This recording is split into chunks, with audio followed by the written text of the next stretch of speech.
លោកគ្រូពេទ្យ Bit Richner ទេវតាស្លាបសនឹងជាស្ថាបនិកមន្ទីរពេទ្យគុណធបុប្ផាលះបង់ភាពមានបាននៅស្វីសស៊ូមុខសុំទានគេជុំវិញពិភពលោកដើម្បីជីវិតកុមារកម្ពុជាមកដឹងពីប្រវត្តិស៊ីជម្រៅនឹងការលះបង់ដ៏អស្ចារ្យរបស់លោកគ្រូពេទ្យ Bit Richner នៅក្នុងបេះដូងរបស់ប្រជាពលរដ្ឋខ្មែរគ្រប់រូបឲ្យតែលើឈ្មោះមន្ទីរពេទ្យគុណធបុប្ផា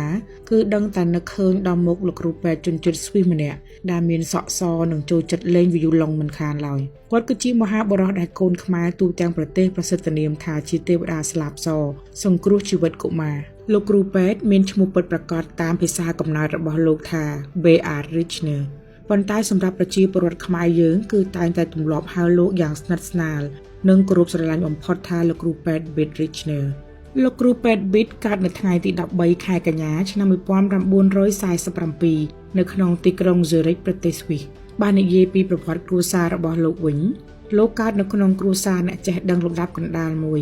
ដែលមានឪពុកឈ្មោះ Hans Richner ជាគ្រូបង្រៀននិងជានាយកសាលាដ៏គួរឲ្យគោរពម្នាក់លោកមានបងប្អូនបង្កើតចំនួន3នាក់ទៀតហើយគ្រួសាររបស់លោកមានទម្លាប់ស្រឡាញ់សិល្បៈតន្ត្រីនិងអក្សរសាស្ត្រខ្លាំងណាស់ដែលនេះជាហេតុធ្វើឲ្យលោកគ្រូពេទ្យ Bit ចេះលេងឧបករណ៍តន្ត្រីសេឡូនិងវីយូឡុងយ៉ាងស្ទាត់ជំនាញតាំងពីក្មេងលោកបានសម្រេចចិត្តរៀនជំនាញពេទ្យនិងបានរៀនចប់សញ្ញាបត្របណ្ឌិតវេជ្ជសាស្ត្រឯកទេសរោគកុមារនៅឆ្នាំ1973ពីសាកលវិទ្យាល័យ Zurich បន្ទាប់ពីរៀនចប់ភ្លាមនៅក្នុងឆ្នាំ1974លោកគ្រូពេទ្យ Bit ត្រូវបានអង្គការកាកបាទក្រហមស្វីសបញ្ជូនឲ្យមកបំពេញបេសកកម្មមនុស្សធម៌នៅមន្ទីរពេទ្យគុណធបុប្ផានៅភ្នំពេញប៉ុន្តែមកធ្វើការបានត្រឹមតែ1ឆ្នាំប៉ុណ្ណោះគឺនៅឆ្នាំ1975នៅពេលដែលខ្មែរក្រហមឡើងកាន់អំណាចលោកត្រូវបានគេដេញឲ្យចាកចេញពីកម្ពុជាទាំងបង្ខំនិងទាំងទឹកភ្នែកព្រោះឃើញប្រទេសកម្ពុជាត្រូវធ្លាក់ចូលក្នុងសង្គ្រាមដ៏ខ្មៅងងឹតលោកបានត្រឡប់ទៅប្រទេសស្វីសវិញបើកគ្លីនិកឯកជនផ្ទាល់ខ្លួនរកលុយបានយ៉ាងច្រើននិងមានជីវិតយ៉ាងស្រណុកសុខស្រួល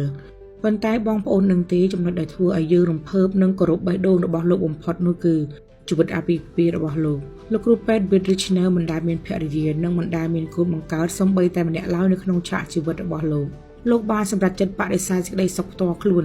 មិនរៀបការពេញមួយជីវិតព្រោះលោកចង់លះបង់បេះដូងពេលវេលានិងដង្ហើមជីវិតទាំងអស់មកធ្វើជាឪពុកទី2ដើម្បីមើលថែកុមារក្រីក្រជំនួសវិញសេចក្តីសុខនៅប្រទេសអ្នកមានមិនអាចធ្វើឲ្យលោកគ្រូពេទ្យ Bit ភ្លេចកុមារកម្ពុជាបានឡើយរហូតមកដល់ចុងឆ្នាំ1991បន្ទាប់ពីសង្គ្រាមបានបញ្ចប់ព្រះបរមរតនកោដ្ឋព្រះបាទសម្ដេចព្រះនរោត្តមសីហនុនិងរាជរដ្ឋាភិបាលកម្ពុជាបានសរសេរលិខិតអញ្ជើញលោកគ្រូពេទ្យ Bit ឲ្យត្រឡប់មកកម្ពុជាដើម្បីជួយកសាងមន្ទីរពេទ្យគុណធបុប្ផាឡើងវិញនៅឆ្នាំ1992លោកគ្រូពេទ្យ Bit បានសម្រេចចិត្តបិទគ្លីនិកឯកជននៅស្វីសចោលហើយធ្វើដំណើរមកកម្ពុជាទាំងបាតដៃទទេដើម្បីបង្កើតមូលនិធិគុណធបុប្ផាលោកបានស្ថាបនាមន្ទីរពេទ្យគុណធបុប្ផាឡើងវិញរហូតពង្រីកបានដល់ទៅ5ទីតាំងអ្វីដែលជាទស្សនវិជ្ជាស្នូលនិងជាច្បាប់ដៃរបស់លោកគ្រូពេទ្យ Bit គឺការព្យាបាលត្រូវតែធ្វើឡើងដោយឥតគិតថ្លៃនិងមានគុណភាពខ្ពស់បំផុតការនោះមានអង្គការអន្តរជាតិធំៗមួយចំនួនបានរិះគន់លោកថាហេតុអ្វីបានជាចំណាយលុយថ្លៃទិញម៉ាស៊ីនទំនើបនិងថ្នាំល្អ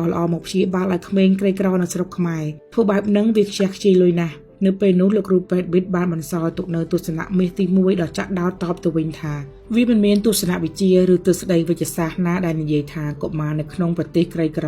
គួរតែទទួលបានការព្យាបាលក្នុងកម្រិតថោកទាបឬគុណភាពអន់នោះទេជីវិតកុមារគ្រប់រូបនៅលើលោកនេះគឺមានតម្លៃស្មើគ្នាទាំងអស់ដើម្បីអាចដំណើរការមន្ទីរពេទ្យដ៏ធំដែលត្រូវចំណាយលុយរាប់សិបលានដុល្លារក្នុងមួយឆ្នាំលោកគ្រូពេទ្យ Bit បានបង្កើតតួអង្គតន្ត្រីករម្នាក់ឈ្មោះថា Beato Cello លោកបានយកឈ្មោះខ្លួនឯង Bit មកបូកផ្សំជាមួយឧបករណ៍តន្ត្រី Cello បង្កើតបានជាឈ្មោះតួអង្គនេះឡើងហើយលោកសុខចិត្តមិនខ្វាយខ្វល់គេឈ្មោះជាបណ្ឌិតពេទ្យដ៏ខ្ពង់ខ្ពស់ដើរកាន់វីយូឡុងទៅប្រគំតន្ត្រីនៅស្វីសនិងតាមបណ្ដាប្រទេសផ្សេងៗដើម្បីសុំលុយបរិច្ចាគយកមកចិញ្ចឹមមន្ទីរពេទ្យនៅកម្ពុជា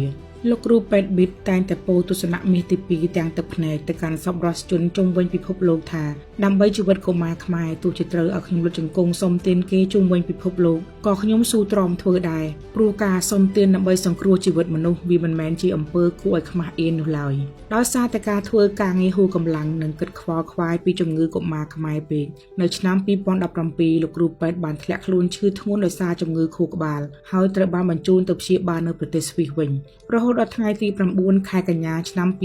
2018លោកគ្រូពេទ្យ Bit Richner បានលាចាកលោកនេះទៅវិញនៅក្នុងជន្មាយុ71ឆ្នាំបន្សល់ទុកនឹងក្តីអាឡោះអាល័យនិងទឹកភ្នែករាប់លានដំណក់ពីប្រជាពលរដ្ឋកម្ពុជាទូទាំងប្រទេស សប្តាហ៍ថ្ងៃនេះអត្តធិធរបស់លោកត្រូវបានតម្កល់ទុកនៅក្នុងចេតិយខាងមុខមន្ទីរពេទ្យគន្ធបុប្ផាខេត្តសៀមរាបដើម្បីបន្តមើលថែកុមារខ្មែរជារៀងរហូតខ្សែជីវិតរបស់លោកគ្រូពេទ្យប៊ីតគឺជាតំណាងនៃមហាមេត្តាធម៌ដ៏បរិសុទ្ធដែលគ្មានព្រំដែននិងការរើសអើងពូជសាសន៍ឡើយលោកជាជនជាតិស្វីសមិនមែនជាសាច់ឈាមខ្មែរទេហើយលោកថែមទាំងព្រមលះបង់ក្តីសុខមិនរៀបការមានកូនពេញមួយជីវិតដើម្បីរត់មកអោបប្រសើបនិងផ្ដល់ជីវិតទី2ដល់កុមារកម្ពុជា